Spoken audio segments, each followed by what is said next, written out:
As the scale of data processing continues to expand, we are usually faced with massive data computations. Traditional computing tools and methods are unable to meet our work requirements. Are there any tools that can provide us with extensive mathematical function libraries?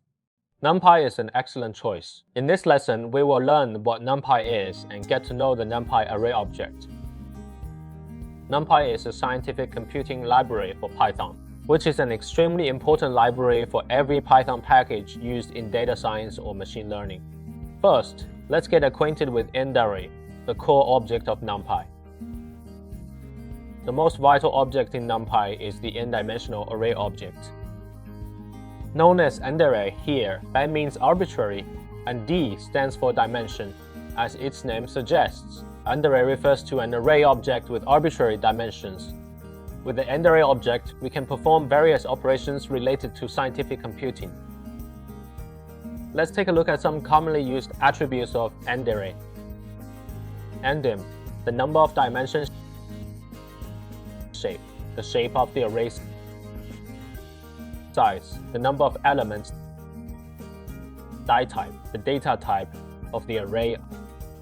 Item size, the byte size of each element. Next, let's further understand NumPy through specific examples.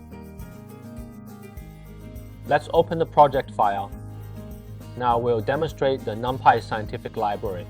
To use NumPy, we need to import NumPy as NP here.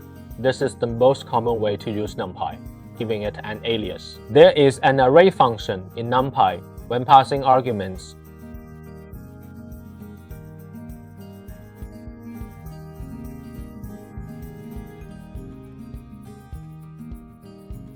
We need to pass a tuple or a list. Here we specify several values, and after running the code, we get an indarray age.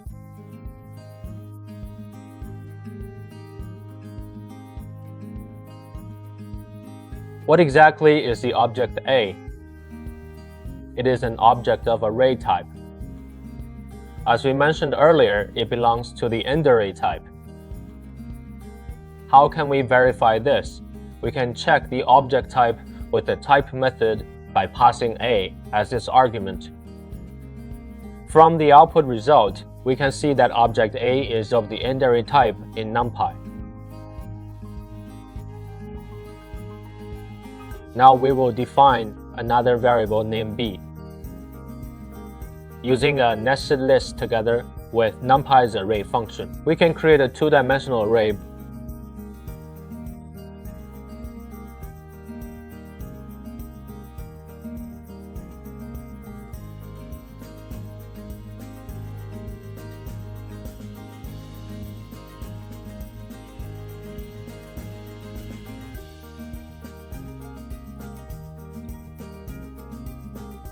Based on arrays A and B.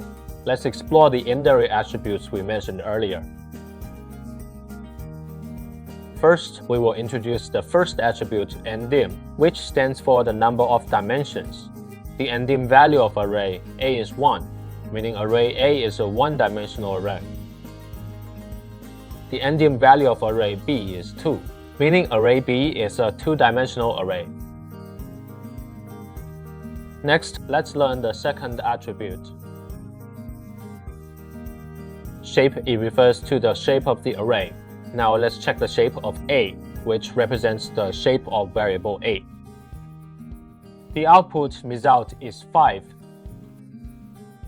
The returned result is separated by commas, where the first value indicates the number of elements in the first dimension. The second value indicates the number of elements in the second dimension, and so on. We can see that the shape of A is 5, separated by commas. It tells us there are 5 elements in the first dimension and 0 elements in the second dimension. Therefore, variable A is a one-dimensional array containing 5 elements. Now let's check the shape of B from the returned results. We can see that variable B has 2 elements in the first dimension and 3 elements in the second dimension. Thus, variable B is a 2-row and 3-column array with a total of 6 elements.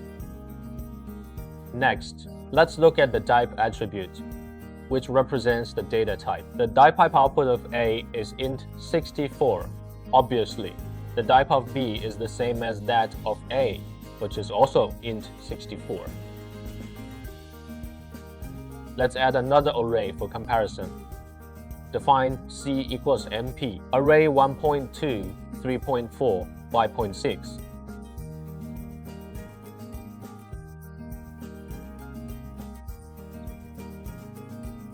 Now check the type of C, which is float 64. We can observe that the default data type for integers is int 64, while that for decimals is float 64. This is what type is for, and it is widely used in subsequent data cleaning and analysis. Finally, let's take a look at the size attribute. What is its function? Let's check a size.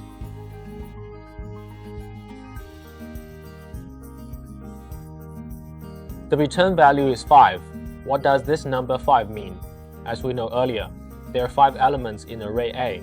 The size attribute indicates the total number of elements contained in the current array. Similarly, let's check B size.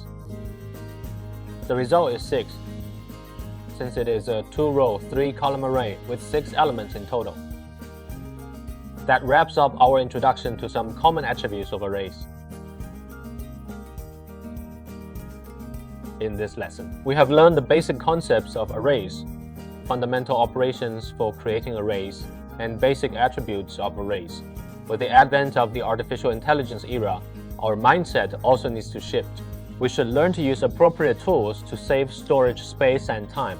Proper use of NumPy enables us to process data rapidly and efficiently. Meanwhile, it also inspires us as contemporary college students. We must develop the ability to analyze and solve problems so that we can contribute to building a digital, powerful nation.